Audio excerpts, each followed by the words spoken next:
नमस्कार दोस्तों, तो यूपीएससी अनस्टॉपेबल्स बाय अनअकैडमी चैनल पर आपका एक बार फिर से स्वागत है। इस वीडियो के अंदर हम जितने भी इंपॉर्टेंट अमेंडमेंट्स हुए हैं हमारे कॉन्स्टिट्यूशन के अंदर उसको 25 से 30 मिनट के अंदर सारा कुछ फटाफट से रिवाइज कर देंगे। और मैं पहले ही आपको बहुत क्लियर करता हूं कि यहां पर हम कुछ नया मैं आपको समझाने की कोशिश कुछ भी नहीं करूंगा, ऑब्वियसली बिकॉज ये एक रिवीजन वीडियो है। यहां पर बहुत क्लियरली हम 25 से 30 मिनट जो आपका लूंगा, बहुत कीमती 25 से 30 मिनट लूंगा और उसमें जितने भी इंपॉर्टेंट अमेंडमेंट्स हैं, जो उसके बारे में जानने वाली चीजें, वो हम फटाफट से रिवाइज कर लेंगे। अब मेरे पीछे आप बस इस वीडियो को लगा करके कान में लगा करके सुन लीजिए, आपको कुछ लिखने का जरूरत नहीं, मैंने सब ऑलरेडी लिख रखा है। पूरी पीडीएफ आप देखो ना, यहाँ पर पूरी पीडीएफ आपको दिखाई दे रही है। सब कुछ आपको, ये पूरा जो नोट्स है ये आपको मेरे डिस्क्रिप्शन में मिल जाएगा। बहुत मेहनत किया हुआ कंटेंट है ये आपके पास, तो आप इस कंटेंट को अपने पास डाउनलोड कर लीजिए और इस वीडियो को सुन लीजिए, आपका काम हो जाएगा done. Without wasting any time फटाफट से अपनी वीडियो को शुरू करते हैं और सारे इंपॉर्टेंट अमेंडमेंट्स को समझने की कोशिश करते हैं। देखो मैंने क्या किया है, फंडामेंटली इसको 5 हिस्सों में डिवाइड कर दिया है। तो पार्ट 1 जो मेरा होगा वो फाउंडेशन अमेंडमेंट्स होंगे, यानी कि जो बहुत शुरुआती दौर में जब कॉन्स्टिट्यूशन लागू हुआ तो उसमें जो अमेंडमेंट्स हुए, फर्स्ट कॉन्स्टिट्यूशनल अमेंडमेंट और 7 कॉन्स्टिट्यूशनल अमेंडमेंट इंपॉर्टेंट थे, उसको हम डिस्कस करेंगे। सेकंड वाला जो हमारा हेड है वो इमरजेंसी का पीरियड था, इंदिरा गांधी जी वाला, जिसमें पूरी जो जुडिशरी और एग्जीक्यूटिव की लड़ाई थी वो पूरी चल रही थी। तो उसमें बहुत सारे अमेंडमेंट्स हैं, 24th amendment, 25th amendment, 26th amendment, 36 है, 38 है, 39 है, 42 है, 44th है। उसके बाद थर्ड, जहां पर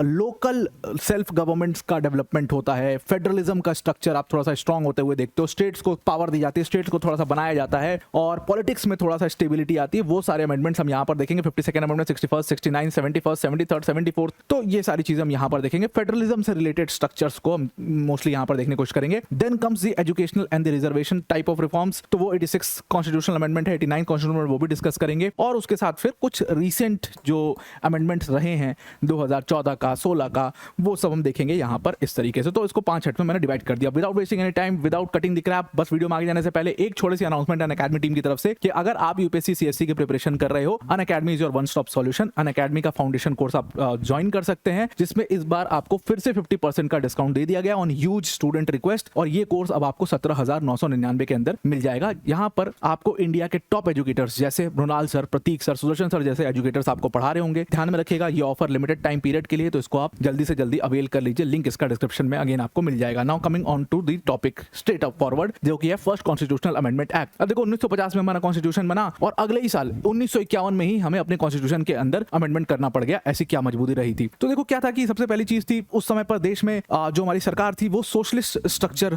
थोड़ा उस पर फोकस कर रही थी कि मतलब भाई लोगों का, ऑल जो मतलब गरीब लोग हैं उनका भला हो, और सारे काम करने के लिए उनको क्या चाहिए था? सबसे बेसिक चीज चाहिए थी लैंड, भाई जमीन चाहिए थी। अब एक कॉन्ट्रडिक्शन था, लैंड रिफॉर्म्स भी करना था एक साथ में, हमें इंफ्रास्ट्रक्चर डेवलप करना था, हमें इंडस्ट्री डेवलप करनी थी, हमें सारा कुछ काम करना था, रेलवेज डेवलप करना था, और दूसरी तरफ हमारे फंडामेंटल राइट्स के अंदर आर्टिकल 19(1)(f) था, जो कि राइट टू प्रॉपर्टी था। अब जैसे लैंड रिफॉर्म्स होते थे, जैसे लैंड रिफॉर्म एक्ट आते थे, वैसे ही लोग सुप्रीम कोर्ट पहुंच जाते थे ये कहकर कि भाई हमारा फंडामेंटल राइट इन्फ्रिंज हो रहा है, हमारी लैंड सरकार क्यों ले रही है या हमारे लैंड के ऊपर सीलिंग क्यों लगा रही है। तो बेसिकली उस चीज से निपटने के लिए फर्स्ट कॉन्स्टिट्यूशनल अमेंडमेंट एक्ट लाया गया था, जहां पर फंडामेंटल राइट टू प्रॉपर्टी था, उसको ओवरकम करने की कोशिश यहां पर की गई थी। दूसरी एक और चीज थी, उस समय पर सरकार ने रिजर्वेशन को पहली बार देने की कोशिश करी थी। तो चंपाकम दोराईराजन का मामला था और वहां पर स्कूल में कॉलेजेस, एक कॉलेज था जिसके मद्रास कॉलेज था, जिसके अंदर सीट फिक्स कर दी गई थी, रिलीजन के बेसिस, कास्ट के बेसिस पर, सॉरी, सीट फिक्स कर दी गई थी। तो उस पर सुप्रीम कोर्ट का एक डिसीजन आ गया था कि भाई ये गलत है, आप जो है कास्ट और रिलीजन के बेसिस पर सीट फिक्स नहीं कर सकते हो। आर्टिकल 14 राइट टू इक्वालिटी की बात करता है, ये है वो है, और उसको ठीक करने के लिए फर्स्ट कॉन्स्टिट्यूशनल अमेंडमेंट आया था। तो मेन फीचर इसके क्या थे? सबसे पहले क्या किया था इसमें? तो सबसे पहली चीज जो इसमें इन्होंने कर दी थी वो ये किया था कि लैंड रिफॉर्म एक्ट हम ताकि कर पाए, तो उसके लिए इन्होंने आर्टिकल 31A और आर्टिकल 31B ऐड कर दिया। आर्टिकल 31A में ही लिख दिया,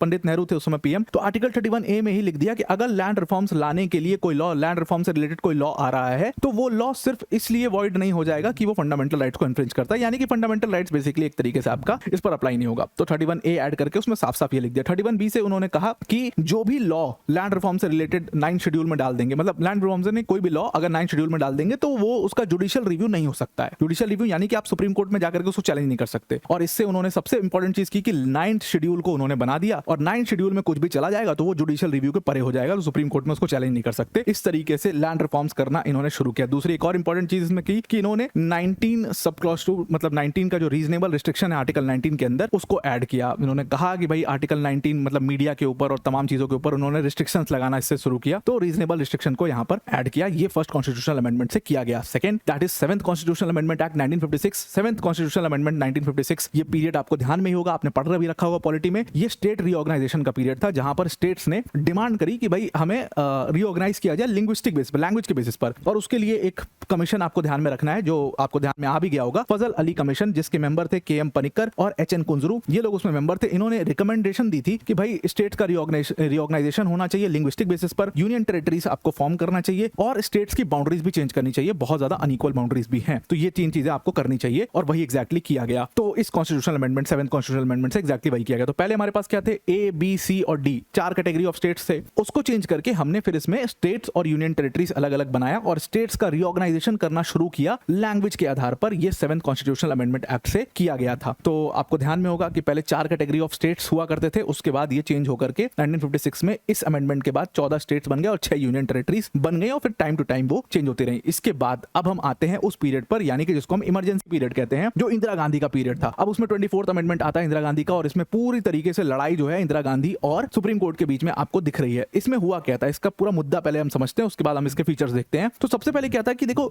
जहां पर भी ना एक केस आया था, आपको वो केस याद रखना, that is the Golaknath case 1967 में। तो गोलकनाथ केस में सुप्रीम कोर्ट ने कह दिया कि भाई फंडामेंटल राइट्स को ना आप अमेंड ही नहीं कर सकते, मतलब पार्लियामेंट के पास वो पावर ही नहीं है कि वो फंडामेंटल राइट्स को अमेंड कर पाए। इतनी सी बात कह दी थी और इससे हुआ क्या कि अब आप फंडामेंटल राइट्स को अमेंड नहीं कर सकते, तो आप कुछ भी करने जा रहे थे, कुछ भी लैंड रिफॉर्म करना है, कुछ भी करना है, वो लैंड रिफॉर्म का मुद्दा अभी तक चल रहा है, तो आपको कुछ भी करना है जो गरीबों के लिए आप करना चाहते हो वो आप इसलिए नहीं कर सकते क्योंकि 19(1)(f) जो है वो जमींदारों को बहुत सारी ताकत दे रहा था और ये 67 का पीरियड था। इसी के बाद आपको पता है केशवानंद भारती केस आया 73 में, ये पूरा उसी दौर का पूरा समय चल रहा है। वहां पर पूरा ये केस जो है पंजाब का था। तो इस पूरे केस में सुप्रीम कोर्ट ने एक तरीके से बहुत बड़ा पीछे ढकेल दिया था पार्लियामेंट को और पीछे पार्लियामेंट चला गया, उससे उनको बड़ी प्रॉब्लम हो गई। तो पार्लियामेंट में इंदिरा गांधी बैठी थी। इंदिरा गांधी का बस एक बार मैं इलेक्शन जीत जाऊं उसके बाद सबको बताती हूँ। तो 71 में वो इलेक्शन जब जीतती हैं उसके बाद वो धड़ाधड़ अमेंडमेंट करना शुरू करती हैं। सबसे पहला 24th कॉन्स्टिट्यूशनल अमेंडमेंट 1971 उन्होंने किया। इससे उन्होंने क्या किया, उन्होंने आर्टिकल 368 में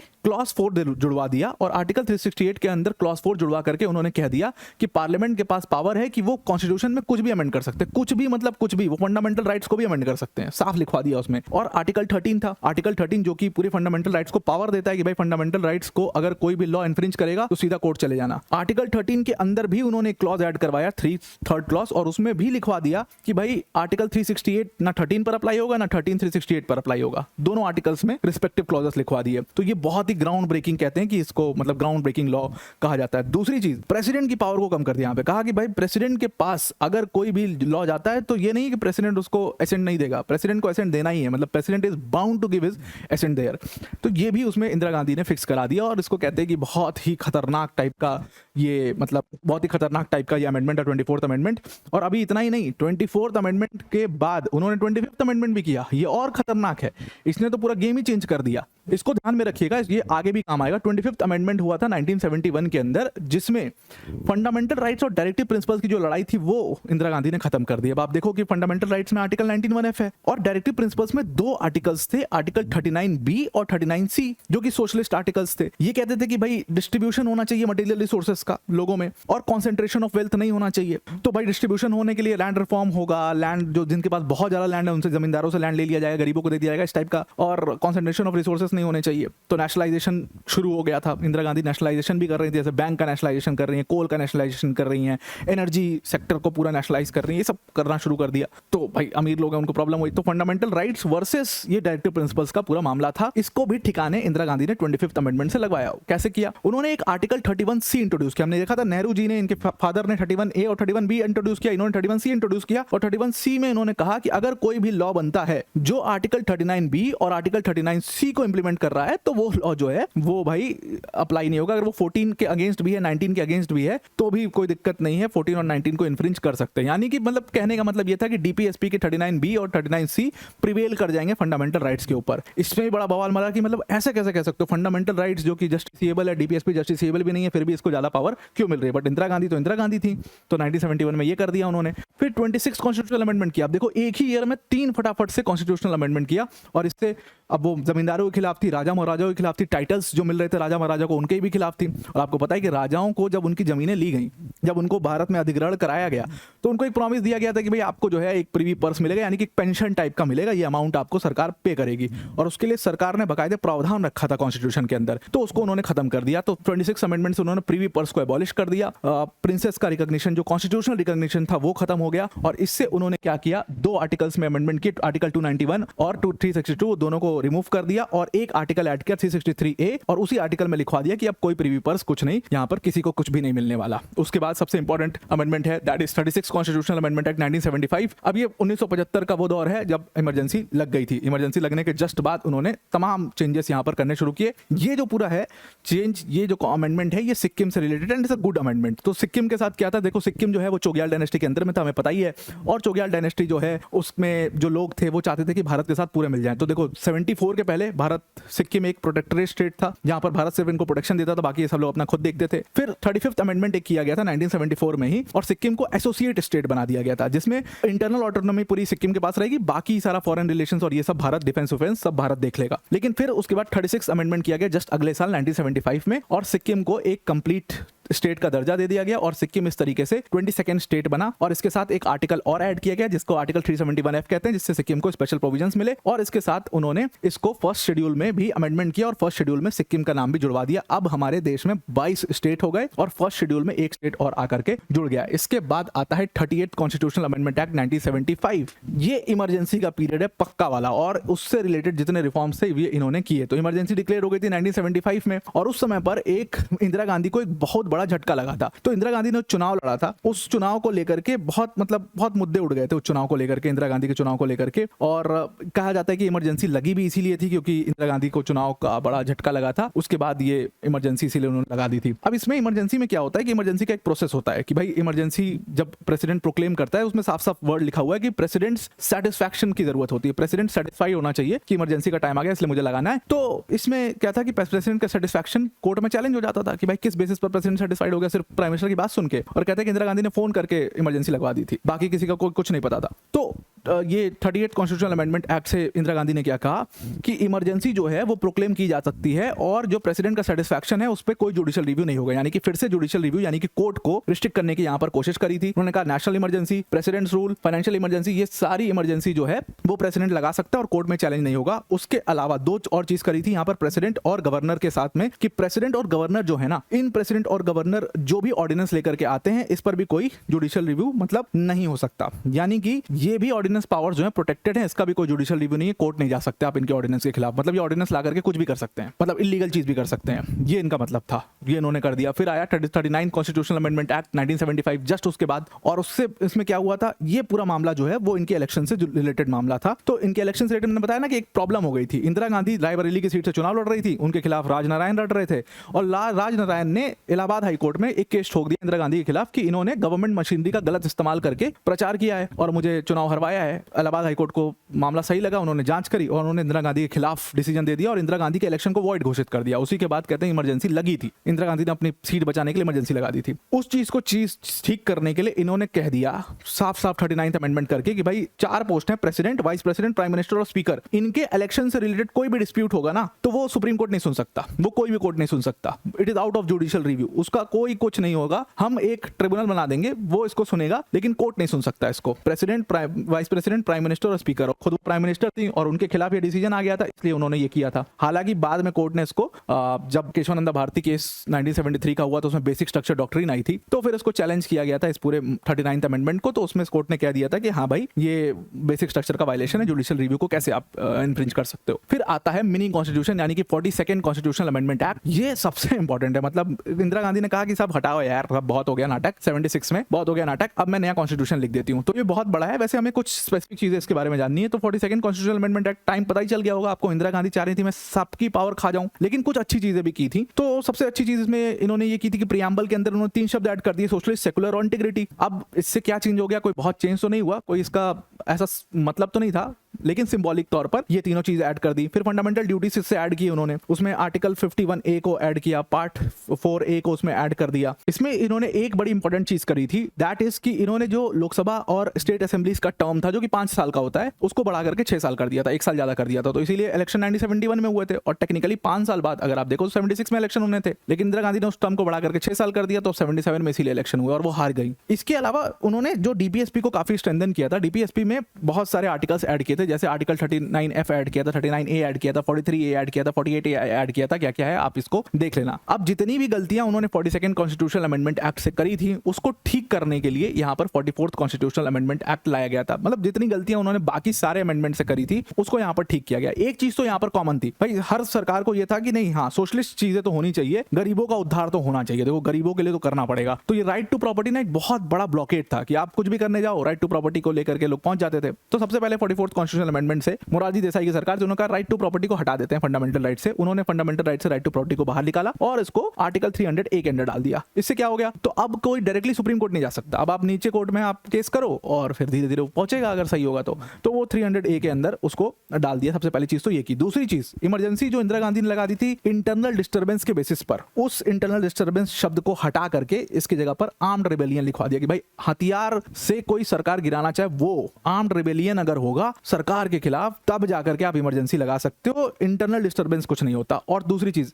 ऐसे प्राइम मिनिस्टर ना फोन करके इमरजेंसी नहीं लगाएगा, एक रिटन एडवाइस चाहिए होगी हमें कैबिनेट की, तो वो कैबिनेट की रिटन एडवाइस भी इसमें मैंडेटरी कर दी। और इसके साथ एक और इंपॉर्टेंट चीज कर दी थी कि फंडामेंटल राइट्स के आर्टिकल 20 और 21 ये दोनों कभी भी इमरजेंसी में सस्पेंड नहीं हो सकते, ये इमरजेंसी में सस्पेंड होंगे ही नहीं, इस बात को भी कर दिया था। और लोकसभा और स्टेट असेंबली का जो टर्म 6 साल कर दिया गया था उसको कम करके इन्होंने 5 साल कर दिया। तो जितना भी कारनामा बाकी के अमेंडमेंट से पीछे किया गया था उसको ठीक इस अमेंडमेंट 44th वाले से किया गया। Now we are coming to the next head, that is 52nd constitutional amendment act. तो उस समय एक हरियाणा के नेता थे, ऐसे बहुत सारे होते थे, सबसे ज्यादा डैमेज होता था उस समय कि भाई नेता लोग हमेशा, सरकार बन जाती थी पार्टी बदल लेते थे, सरकार गिरवा देते थे, सरकार बन रही है गिर रही है, बन रही है गिर रही है, बहुत ही अनस्टेबल पीरियड था। और एक तो हरियाणा के एमएलए साहब थे, वो एक दिन में 3 पार्टी बदल ली थी। तो उसको ठीक करने के लिए राजीव गांधी सरकार ने कहा कि भाई हम एंटी डिफेक्शन लॉ लाएंगे। बहुत लोग कंफ्यूज हो जाते हैं इसमें, सबको लगता है कि दिनेश गोस्वामी कमेटी जो है उसने इसका रिकमेंडेशन दिया था, but that is wrong. Dinesh Goswami committee ने इसका रिकमेंडेशन नहीं दिया था, इलेक्शन रिफॉर्म्स का दिया था। ये जो है ये राजीव गांधी गवर्नमेंट का इनिशिएटिव था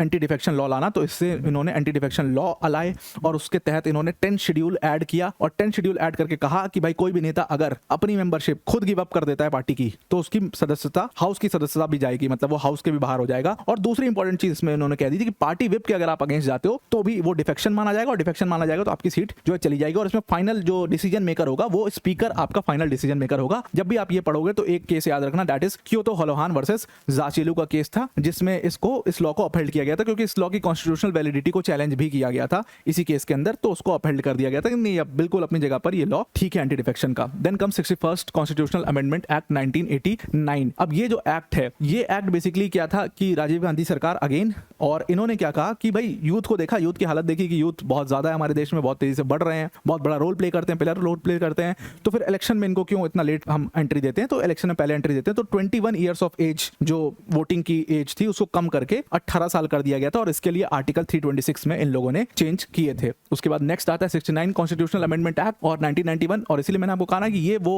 कॉन्स्टिट्यूशनल अमेंडमेंट एक्ट्स हैं जिन्होंने थोड़ा सा फेडरल स्ट्रक्चर को स्ट्रॉन्ग किया। तो इसमें ये दिल्ली से रिलेटेड है, दिल्ली एक यूनियन टेरिटरी थी, इसको एक नेशनल कैपिटल टेरिटरी के अंतर्गत माना गया और इसका अपना लेजिस्लेचर दिया गया और अपना चीफ मिनिस्टर दिया गया। तो लेजिस्लेचर एंड चीफ मिनिस्टर इनको मिला, लेजिस्लेटिव असेंबली होगी और दिल्ली के पास अपनी काउंसिल ऑफ मिनिस्टर्स होंगे और अपना चीफ मिनिस्टर होगा जो आप दिल्ली के अंदर आप देखते हो। इसके लिए उन्होंने article 239A double capital A जो है उसको ऐड किया। तो दिल्ली इसमें क्या बना था, एनसीटी बना था यहाँ पर 69th कॉन्स्टिट्यूशनल अमेंडमेंट एक्ट के अंदर। उसके बाद आता है 71st constitutional amendment act 1992, very very important क्योंकि इससे यूपीएससी क्वेश्चन भी पूछ चुका है। तो देखिए 3 लैंग्वेज से रिलेटेड 3 हमें अमेंडमेंट्स याद रखने हैं। पहला अमेंडमेंट है दैट इज पहला अमेंडमेंट जो याद रखना दैट इज 21st अमेंडमेंट। तो शुरुआत में हमारे कॉन्स्टिट्यूशन के अंदर 14 लैंग्वेजेस हैं जिनको ऑफिशियल लैंग्वेज माना गया है हमारे कॉन्स्टिट्यूशन के अंदर। 21st अमेंडमेंट से एक लैंग्वेज ऐड की जाती है जो कि सिंधी है। उसके बाद 71st अमेंडमेंट 1992 में होता है ये वाला, जिससे 3 लैंग्वेजेस ऐड की जाती है, कोंकणी, मणिपुरी, नेपाली। ये 3 लैंग्वेज ऐड की जाती है 8 शेड्यूल के अंदर। 8 शेड्यूल बेसिकली लिस्ट है जिसमें सारी लैंग्वेजेस लिखी हुई हैं। और उसके बाद एक अमेंडमेंट और याद करना है that is 92nd amendment act. इससे 4 और लैंग्वेजेस को इसमें ऐड किया जाता है, तो टोटल 18 लैंग्वेज ये हो जाती हैं, मतलब टोटल 18 और 4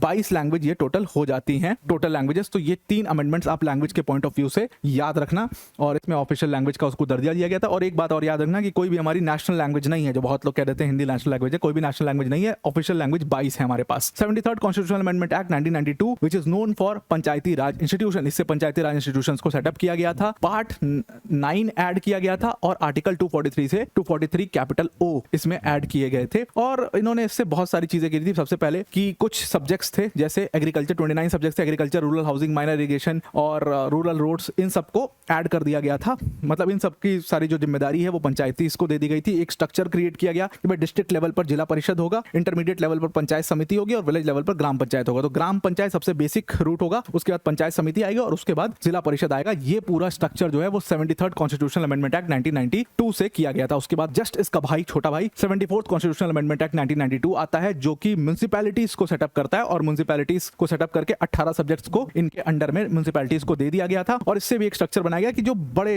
शहर हैं, बड़े लार्जर अर्बन एरिया है, वहां पर म्युनिसिपल कॉर्पोरेशन होगा। जैसे आप बॉम्बे म्युनिसिपल कॉर्पोरेशन देखते हो, दिल्ली में देखते हो। अगर जो स्मॉलर अर्बन एरिया होगा वहां पर म्युनिसिपल काउंसिल होगा, और ट्रांजिशनल एरिया जो होगा वहां पर नगर पंचायत होंगे। ये उससे सेटअप किया गया 74th कॉन्स्टिट्यूशनल अमेंडमेंट एक्ट 1992 से। Then comes 86 constitutional amendment act 2002। इससे इन्होंने आर्टिकल 21A को ऐड किया था और इससे 6 से 14 साल के बच्चे को राइट टू एजुकेशन दिया, यानी कि राइट टू एजुकेशन एक फंडामेंटल राइट बना दिया 6 से 14 साल के बच्चे के लिए। ये पहले आर्टिकल 45 यानी कि डीपीएसपी के अंदर लिखा हुआ था, जो कि नॉन जस्टिसेबल है। उसमें लिखा हुआ था कि भाई चाइल्डहुड केयर और एजुकेशन मिलना चाहिए।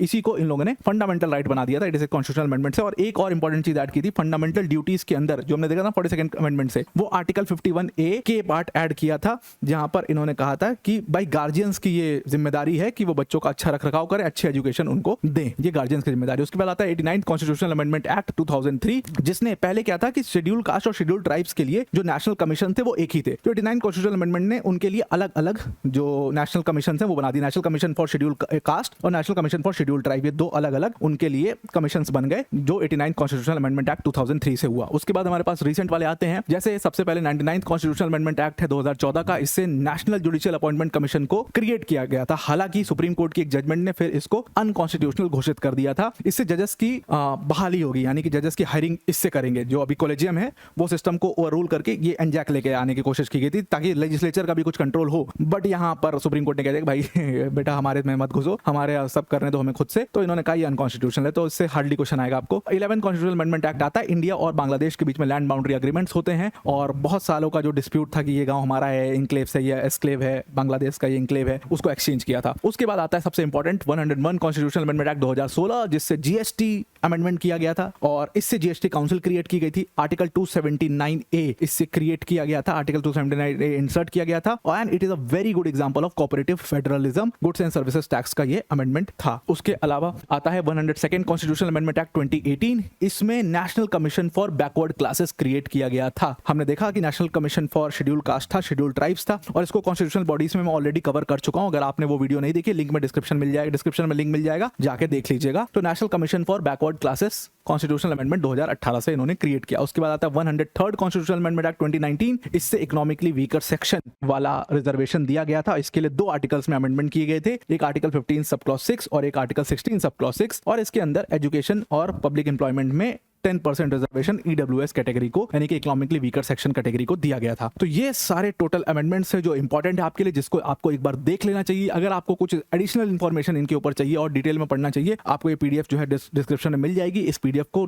डिटेल में आप इसको पढ़ सकते हैं। आई होप आपका रिवीजन अच्छा हुआ होगा। आज के लिए इतना ही। Thank you and have a nice day.